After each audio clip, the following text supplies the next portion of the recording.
Erika Hilton. Eu não sei, eu não consigo nem criticar nesse caso, me perdoa. Pele da misoginia. Pedido de Hilton, a AGU pede censura no X sobre pele da misoginia. A ação pedido de Hilton inclui desde humoristas como Léo Lins até a jornalista Madeleine Laxo.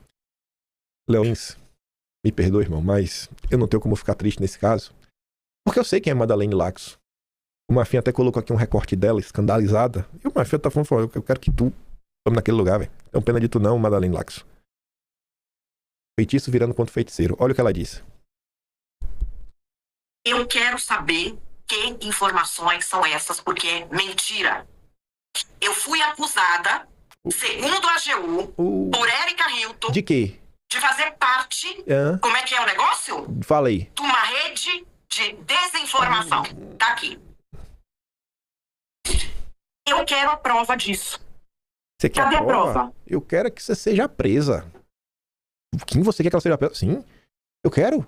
Deixa eu dar play aqui nesse vídeo de cima. Esse aqui agora, ó, que ela tá com o Luciano Nayan.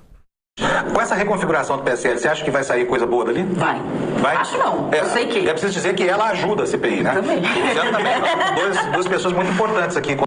Eles ajudam a CPI. A reconfiguração do PSL é quando a Joyce Hasselmann estava perseguindo pessoas e tirando os nossos deputados para não CPI das fake news.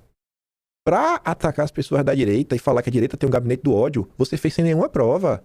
Vocês criaram uma mentira. Não existiria Alexandre de Moraes sem os materiais do AIAN, a CPMI das fake news e o trabalho de pessoas como a Madeleine Laxo. Para você não tem prova não, filha. Você tem que sofrer na pele tudo que você defendeu.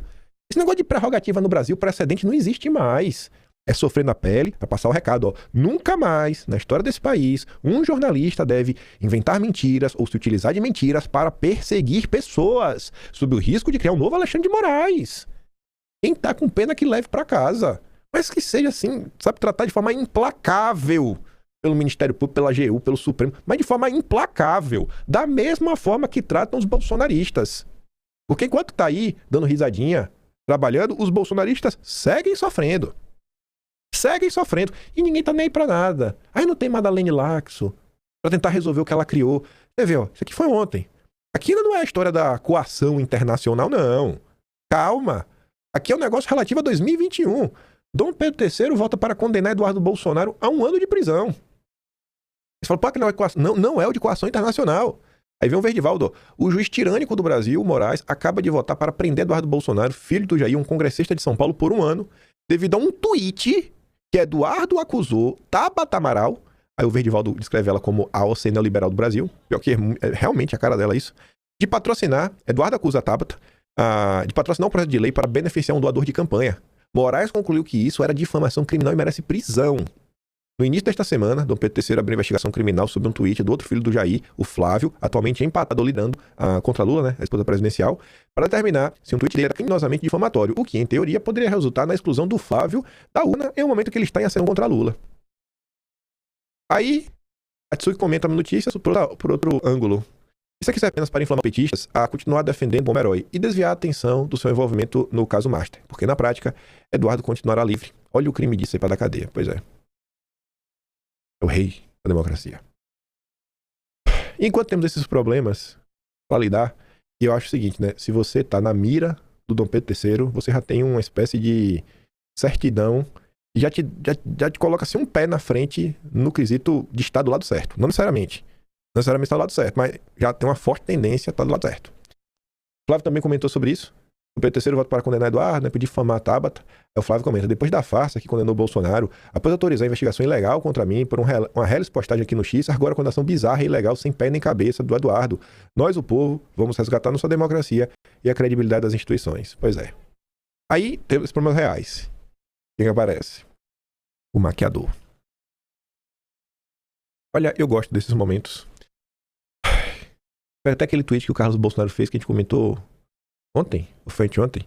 Ele diz assim, cara, essa galera que tá no personagem, ninguém consegue manter o personagem pra sempre. E uma hora o cara fala o que o coração tá cheio. E aí não é mais um modelo personagem. Vamos tentar hoje ser o mais direto possível, no sentido de não ficar tentando tapar o sol com a peneira e ficar de direitinha, né? Vamos tentar trazer para a forma mais nominal possível tudo e rebater aqui algumas coisas que o senhor Augustinho andou falando. Então, mais de um recorte. Ambos são longos. Mas vamos lá, né? Vamos começar aqui com ouvindo, a gente vai dando umas pausas. Todo mundo percebeu, mas ninguém comentou, mas todo mundo percebeu. Que é assim, o Bolsonaro está internado, vai passar por uma cirurgia de alto risco, e aí eu pego uma carta, tipo um testamento, e eu leio isso para a empresa na porta do hospital. Do tipo assim, isso para mim é uma das situações mais deploráveis que o ser humano pode passar. Porque quando eu fazia trabalho voluntário no hospital... Todo mundo viu. Ele participou que todo mundo acredita nisso. Ou seja, ele já está acusando o Flávio basicamente de coação. Basicamente, ele sequestrou o pai dele para forçar que Bolsonaro indicasse a presidência. A carta, na verdade, ela já foi para reforçar porque a galera não estava botando fé na candidatura do Flávio. O Flávio sai, anuncia no início de dezembro. Passam 2 semanas. Aí o Jair dá esse presente de Natal para o Brasil, que foi a carta. Se você não lembra, aí você fica na dúvida, né, se o Agostinho realmente é um mentiroso safado ou não. Você pode fazer a única coisa que você poderia realmente fazer. E no Atlas, o único registro da história da política brasileira, você vai lá aqui, ó, Flávio lança a candidatura. Aí você vê. Candidato de direita, ainda precisa de aval de Bolsonaro, fica meio que naquela, pipipi, popopô, e tá aqui, ó. Flávio lança a candidatura no dia 5 de dezembro. Lança, aí vai todo mundo. Não tem carta, não tem nada. Então essa história de momento deplorável, de tentar sequestrar o pai, falar acontecer, não tem nada a ver. O Flávio já tinha conversado com o Jair, essas conversas já estavam rolando em relação ao nome do Flávio, pelo menos desde setembro. Aí a carta tá onde aqui? Deixa eu ver. As primeiras entrevistas. Importância da candidatura. Primeiros apoios, show dos aliados. Não sei se vai estar aqui nessa primeira parte a carta do Jair. Eu acho que eu não coloquei aqui. Eu botei outro para mostrar as descarações, os primeiros apoios. Aí veio os primeiros ataques também, que o Flávio sofreu, da turma do Novo, Firmino. Lá vem o Centrão. Pá. Vem qual contexto que eu coloquei a carta. Eu devo ter colocado para exatamente rebater alguém. Se eu desse um Ctrl F para achar a carta, ia ser mais rápido. Fracasso do Trade T. Será que vai estar aqui?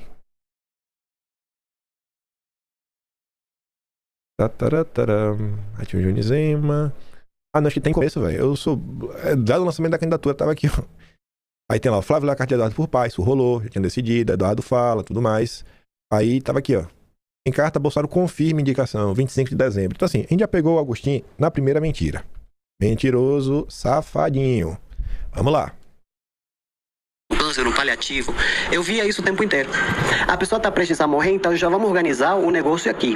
Eu achei isso assim, porque isso por natureza ia acontecer. Os filhos vão herdar e a esposa também. Apesar de que Michele herdou o capital político assim, muito grande em relação aos filhos, né? É uma realidade. Mas eu achei aquilo assim, tão deplorável. Michele herdou um capital político muito grande em relação aos filhos. E ele vai deixar claro ao longo da entrevista dele que a Michele é muito maior do que os filhos. Ela é um fenômeno. E outra coisa que me incomodou foi uma fala do Flávio que foi do tipo assim, eu sou candidato à presidência, mas a vaga está aberta à negociação. Isso eu... Ô, miserável safado. Mas essa eu não vai ser eu que vou responder, não. Calma. De um desrespeito com o eleitor, como é que eu vou falar publicamente que do tipo assim, eu tenho aqui um capital eleitoral que vota em mim, mas dependendo da negociação, eu vou ceder a vaga para outra pessoa concorrer. Gente, isso é um puta desrespeito. É do tipo assim, eu criei esse podcast aqui, obrigado pela audiência, mas se alguém me oferecer dinheiro, eu vou vender o podcast. Você tá entendendo? Então, enfim, é complicado. Então, enfim, toda essa instabilidade, o comportamento deles todos, que parece que eles se odeiam, faz com que, pra mim e pra muita gente, as pessoas talvez não estejam falando nisso, mas todo mundo pensa assim, pra mim, não valeria a pena colocar tudo que eu construí em risco por pessoas que não se suportam. Pessoas que não se suportam. Me parece que Eduardo ama seus irmãos, o Flávio ama seus irmãos, o Carlos ama seus irmãos, o Jair Renan ama seus irmãos, a Laurinha não faz parte da política, mas acho que ela deve também amar seus irmãos. Me parece também que Bolsonaro ama seus filhos. Se tem uma pessoa que tem problema, não são os irmãos entre si, nem em relação ao pai. Quem é que tá sobrando nessa equação? O que está sobrando nessa equação? Pessoas que se odeiam. Tudo que eu construí, não vou A boca fala que o coração tá cheio. Porque isso é uma verdade. Se nitidamente eles não se suportam. Não tô falando de família Bolsonaro. Eu estou falando da direita. Eles não se suportam. Porque o que o Moro fez com o Bolsonaro é coisa de gente que não se suporta. Você tá entendendo? O que o Silas Malafaia faz com o Nicolas Ferreira é coisa de gente que não se suporta. Perfeito. O que o pessoal do MBL fez com o pessoal do PL é coisa de gente que não se suporta. E é uma coisa que você não vê na esquerda. Perfeito. O povo na esquerda pode estar fudido, pode estar na merda, fazendo muita merda, envolvido em escândalo de corrupção, em bater em mulher, em estupro, em tudo que for de ruim. Eles não largam a mão. E aqui não é. A esquerda larga a mão todo santo dia. Todo santo dia tem alguma briga na esquerda. Você entende o que a gente está comentando sempre? O processo de imbecilização de pessoas, a despolitização. Quem é esse cara, bicho, para falar de político? Um maquiador, no máximo um empresário. Conhecimento zero. Zero. Sem nenhum conhecimento de causa. Mas fala na maior arrogância como se fosse o reizinho. Sim. Agora a gente tem que botar uma reputação, uma carreira, anos de comércio, não vale a pena, audiência, tudo que você levou uma vida para construir, para apoiar uma pessoa, e aí essa pessoa assim, olha, se ofertar uma coisa interessante, você der a vaga, e eu também vou ficar batendo nos outros, e alguém vai bater em mim, eu acho que não vale a pena. Não vale. Você tá entendendo? Não vale a pena. Então, o que eu acho que vai acontecer nessa eleição é que o Lula vai ganhar. Pra mim, ele vai ganhar mesmo, né? Porque não consigo ver outro cenário, a não ser que o Bolsonaro consiga. Posso te pedir um favor? Deixa eu te falar uma coisa. É o que eu acho. Eu vou aceitar. Tá errado. Eu vou aceitar o seu elogio. De que eu sou inteligente pra caramba, tá, filho? Porque eu falo exatamente o que você tá falando aqui em todos os programas. Eu sou inteligente então, malandro. Felipe Sestado tá sendo inteligente, velho, porque ele concorda com o Agostinho. Ai. Obrigado, Felipe, por conseguir retirar isso do coração do Agostinho. Obrigado mesmo. Que assim, é aquela coisa, né? Obrigado, cara. Obrigado de verdade. Porque você não vai nunca saber se foi um elogio sincero ou se estava sendo falso, né? Bonito. Agora, rapaz, eu tenho falado exatamente as suas palavras. Eu concordo contigo. Eu posso trazer uma informação bem importante? Isso aqui é uma conversa que eu não tenho com Michele, que ela não me pediu pra falar, que eu nem sabia que ia ter, porque aí o povo começa não, porque eles são amigos, porque ela que pediu. Não, isso aqui é o raciocínio da minha mente. Eu cheguei nessa conclusão e por conta disso eu me recolhi em relação à política. Já que eles se odeiam, ficam se atacando o tempo inteiro, né? Eles, os políticos de direita, tá? Pra que eu vou colocar tudo em risco se eles não se suportam? Você que tá vendo o programa? Inclusive ainda teve essa rachadura de que o Bolsonaro antes tinha o apoio de todos os líderes religiosos e agora o líder da Assembleia de Deus, por exemplo, apoiou o Caiado. Então assim, aí você vê que a gente tá muito fugido na merda. E é bom isso porque a gente tem que confiar em Deus, tá? Porque se depender desse povo... Boa. Aí o que eu não rebati, a história do Flávio negociar, não, tá aqui, a minha posição é negociável. O miserável do Agostinho é tão mentiroso. Tá ali, ó. Flávio Bolsonaro diz que preço para desistir de candidatura é ter o pai livre nas urnas. Flávio meteu o maior clickbait para falar isso. O preço era aprovar a anistia e deixar o Jair concorrer. Era a única forma do Flávio não ser candidato. O que leva pessoas a mentirem dessa forma. Uma coisa curiosa ontem é que você não via os super críticos do bolsonarismo e a turma esclarecida. E, por exemplo, no vídeo de ontem né? Alguns se tornaram experts em afastar pessoas. Diz o Nicolas, apesar ataques de Eduardo. Então, um menino que tá tão preocupado que afasta pessoas e que ataca. Cadê o Nicolas, pô, pra falar do Agostinho? Fala aí, Nicolas. Alguma coisa? Pede a união da direita.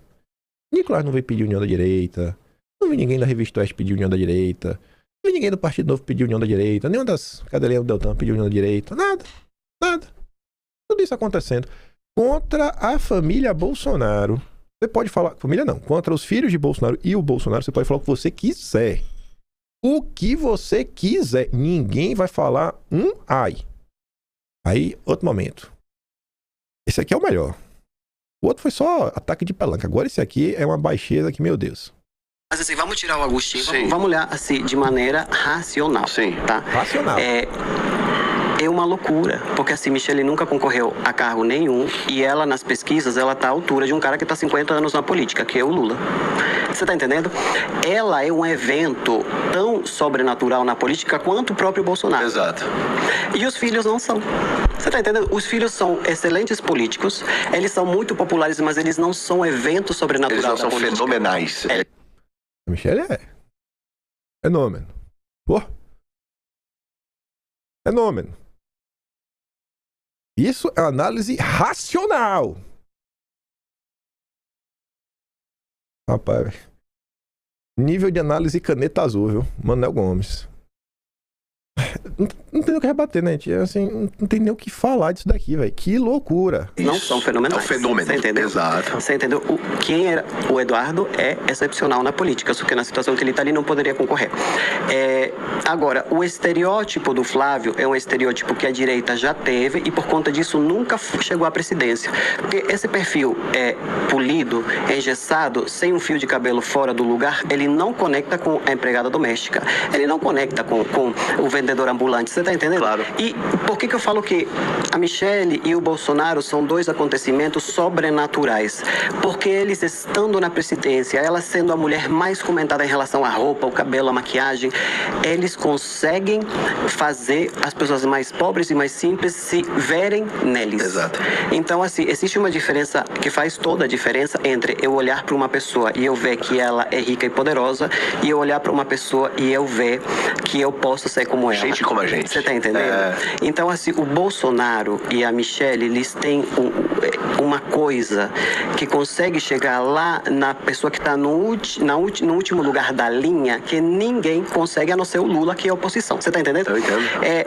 Então, assim, A Michelle vai mais longe que o Lula. Então, assim...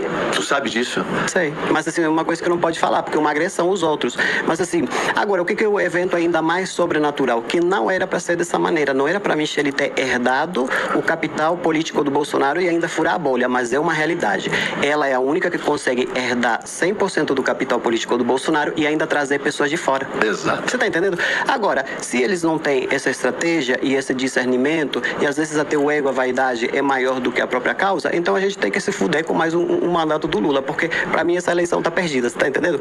Eu não vou levar, agora assim, falando como Agostinho empresário, eu não vou me incomodar fazendo vídeo, agora nessa próxima eleição, perdendo meu tempo, sabendo que a gente vai sofrer uma puta derrota, você tá entendendo? Porque o Lula tem o sistema, tem o judiciário, tem a mídia, tem bala na agulha e ainda tem carisma e ele consegue chegar em todo mundo. Vem cá, tu tá vendo... Aí. Ninguém herda o capital, só a Michelle. Aí quando falava lá atrás que Michelle queria ser candidata, não, é coisa da cabeça de vocês. Fala, gente. Flávio liderando as pesquisas. O Flávio liderando as pesquisas. Conquistando eleitor do centro. Lula desidratando, mas não, Flávio não tem chance nenhuma. O Brasil tem que se lascar. Primeiro comentário, e talvez o único que precisa ser feito, né? É isso aqui, bicho, ó. Pra ganhar dinheiro nas costas da família Bolsonaro, os filhos prestam. Pois é. Aí todo mundo presta, linha de perfume. E do pior, não é só o dinheiro, não é nas costas da família Bolsonaro. O dinheiro é nas costas dos apoiadores de Bolsonaro. Porque o pessoal compra, falando o seguinte, não, cara, vamos ajudar. Porque é uma marca que tá aí, de alguém de direita. Porque de direita, nossa senhora, velho. De direita. Vai lá, pô, vai ajudar, porque de direita. Mas não. A gente sabe que é o pior? É o seguinte. Todo mundo do Brasil sabe quem é essa peça. O maquiador. Quando chegar na eleição, o PT vai fazer isso. Que é o quê? Pegar esse vídeo do Agostinho e falar, olha só, quem conviveu dentro da casa de Bolsonaro tem isso a falar do Flávio. Tem isso a falar da família. Quem conviveu dentro da casa. Como é que vocês vão votar em alguém assim? Muita gente que vai olhar vai ficar realmente incomodada. Falar, pô, realmente, complicado. Já tá ruim. E pode ficar ainda pior, que é o quê? As pessoas, a família Bolsonaro, especialmente a senhora Michelle, manterem relações com o Agostinho. Imagina, daqui a 2 meses está lá a Michelle com o Agostinho para cima e para baixo. Depois de tudo que esse cara disse, dos filhos de Bolsonaro, em especial do Flávio, ele acusou o Flávio de basicamente sequestrar o pai, colocar uma arma na cabeça e falar, bora, assina essa carta aí que eu vou ser o presidente. Aí você valida. Aí o que o PT vai fazer? O PT fala, tá aqui, ó. E a senhora Michelle Bolsonaro valida. Porque mesmo depois do Agostinho falar isso, ela manteve amizade, ficou pra cima e pra baixo e tudo mais. A vida pública não é brincadeira. Ainda mais se você quiser ser político, né? Sem um rompimento, a coisa ainda vai ser pior. Sem um rompimento, vai ser ainda pior. Porque você vai falar, isso aqui é um miserável, um maluco, é um louco, sabe? Não dá pra levar a sério uma pessoa dessa. Agora, se você leva a sério e ainda continua de amizade, depois não reclama se o PT usar e fala ali, ó. Até quem convive dentro de casa, fala isso daí da família.